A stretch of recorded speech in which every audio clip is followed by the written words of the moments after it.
ఈ photo space హిస్టరీలోనే అత్యంత భయానకమైన ఫోటోగా గుర్తింపు పొందింది. ఇది ఆస్ట్రోనాట్ బ్రూస్ మెక్కాండ్లెస్కు చెందినది.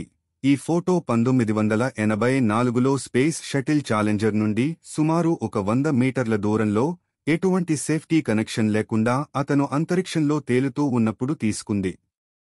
ఈ దృశ్యాన్ని ఊహించుకుంటేనే నరాలు కదిలిపోతాయి. సాధారణంగా ప్రతి ఆస్ట్రోనాట్ ఎప్పుడూ సేఫ్టీ వైర్తో షటిల్కు కట్టబడి ఉంటారు. షటిల్ నుండి దూరంగా వెళ్లినా ఆ వైర్ను పట్టుకుని తిరిగి రావచ్చు. కానీ బ్రూస్ మాత్రం ఆ సమయంలో ఎటువంటి సేఫ్టీ వైర్ లేకుండా అంతరిక్షంలో ఉండటం ఒక అత్యంత ప్రమాదకరమైన విషయం. ఒకే దిశలో మీరు వెళ్లిపోయారంటే మీరు ఆ దిశలోనే ఎప్పటికీ కొనసాగుతారు.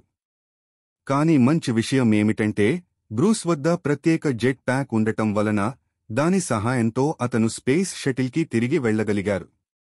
ఇలాంటి ఆసక్తికరమైన వాస్తవాలను తెలుసుకోవాలంటే మా ఛానల్ను సబ్స్క్రైబ్ చేయండి.